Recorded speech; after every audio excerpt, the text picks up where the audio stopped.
साथियों, आज का जो टॉपिक है वो है सिक्योर्ड लोन को बेहतर समझें। जब हम कोई भी लोन लेते हैं तो वो लोन दो टाइप के होते हैं, एक सिक्योर्ड लोन, एक अनसिक्योर्ड लोन। लोग कहते हैं कि लोन कई प्रकार के होते हैं। नहीं, लोन सिर्फ दो ही प्रकार के होते हैं, एक होता है सिक्योर्ड लोन, एक होता है अनसिक्योर्ड लोन। सिक्योर्ड लोन से मतलब ये है कि आपने जो लोन लिया है ना, उस लोन को लेने के लिए आपने कोई संपत्ति, वो संपत्ति आपका मकान हो सकता है, आपकी दुकान हो सकती है, ऑफिस हो सकता है, एग्रीकल्चर प्रॉपर्टीज हो सकती है, कार हो सकता है, टू व्हीलर वाहन हो सकता है, गोल्ड हो सकता है, उनको आपने बैंक को दिया है और बैंक ने उस पर आपको लोन दिया है।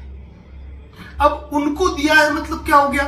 गोल्ड तो आपने उनको दिया, लेकिन जो बाकी सारी चीजें कह रहा हूं, उन सारी चीजों के आज की तारीख में भौतिक कब्जा तो आपके पास है, लेकिन जब तक आप उनके लोन का चुकारा नहीं कर देते, उसके आप असल मालिक, हकदार नहीं कहलाएंगे। यानी कि इन तमाम संपत्तियों पर हाइपोथिकेशन है, यानी कि जब तक आप इस लोन का चुकारा नहीं कर देते, तब तक आप उस संपत्ति के मालिक, स्वामी नहीं है। आप किसी को बेच नहीं सकते, आप किसी को गिरवी नहीं रख सकते और उसके नाम का किसी के साथ एग्रीमेंट नहीं कर सकते। अब ये बात अलग है कि आपने मकान लिया तो आपने किराए चिट्ठी बना के किसी को किराए पे दे दिया, ये एक अलग बात है।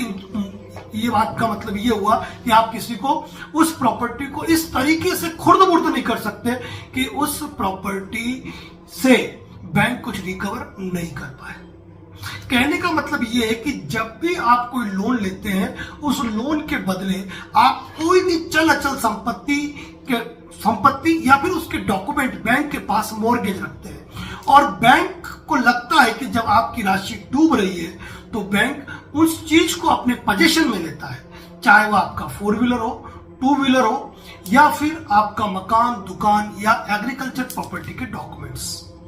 अब यहां पर आपको यह समझना जरूरी है कि कई लोग कहते हैं कि सर हमारा लोन सेटलमेंट करा देना है। अरे भाई, लोन सेटलमेंट तब होगा जब आपका अनसिक्योर्ड लोन होगा, यानी कि आपके बेटर सिविल रिकॉर्ड और ट्रैक रिकॉर्ड को देखकर बैंक ने आपकी क्रेडिट पर जो लोन दिया है, चाहे बिजनेस लोन हो, एजुकेशन लोन हो, पर्सनल लोन हो, क्रेडिट कार्ड लोन हो, क्रेडिट कार्ड अप्रूव्ड लोन हो, ऑनलाइन अप्रूव्ड लोन हो या फिर लोन ऐप से लिया गया लोन ही क्यों ना हो, ये सारे लोन जो होते हैं वो अनसिक्योर्ड लोन की डेफिनेशन में आते हैं। इसीलिए जब भी लोन सेटलमेंट होता है ना, तो वो किसका होता है? अनसिक्योर्ड लोन का, सिक्योर्ड लोन का नहीं है। अब ये बात अलग है कि आपने 4 व्हीलर खरीदी, 7 साल की EMI कराई, 5-6 साल आपने भर दिया, फिर आपकी किस्तें बाकी रह गई, अब वहां पे आपका बड़ा अमाउंट निकल रहा है। अब बैंक जान रही है गाड़ी को रिकवर करने का कोई फायदा नहीं है, चलो इस मामले में थोड़ा बहुत सेटलमेंट कर लेते हैं। लेकिन प्रॉपर्टी के मैटर में ऐसी चीजें नहीं होती है। सबसे बड़ी बात, सिक्योर्ड लोन में रेट ऑफ इंटरेस्ट जो होती है ना,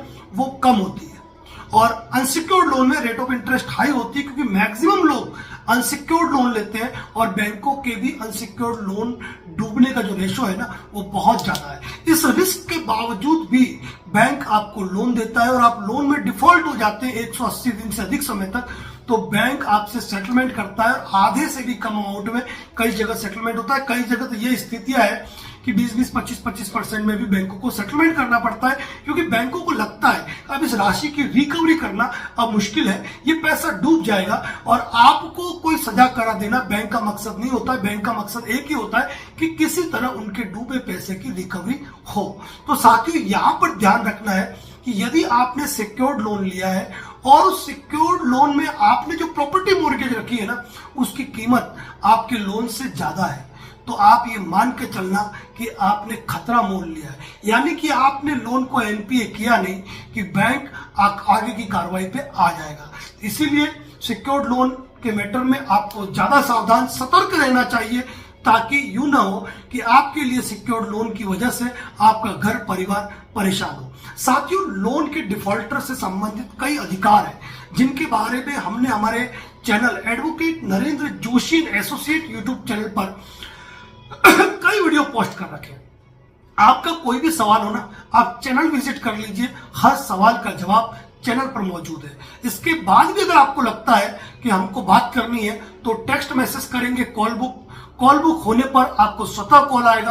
आप बेवजह फोन करके प्रताड़ित करने का काम बिल्कुल भी ना करें, क्योंकि बिना कॉल बुक बात करना संभव नहीं है, क्योंकि आपके सवाल वही होते हैं जिनके जवाब ऑलरेडी 10-10 मिनट के वीडियो बनाकर हमारे द्वारा दिए जा चुके हैं। अब उन्हीं चीजों को यदि रिपीट करते हैं आप, तो फिर इस चीज का कोई भी सेंस नहीं है। साथियों, लोन डिफॉल्ट नहीं करना चाहिए। लोन लिया है तो भरना है, लेकिन ये नहीं कि कर्ज के दलदल में डूबते जाए। एक लोन को चुकाने के लिए दूसरा, दूसरे को चुकाने के लिए तीसरा, तीसरे के लिए चौथा। ये पद्धति जो है ना, वो गलत है। आप अपने एक्सपर्ट एडवोकेट से जब लोन डिफॉल्ट होते हैं तो आप सलाह मशवरा कर सकते हैं।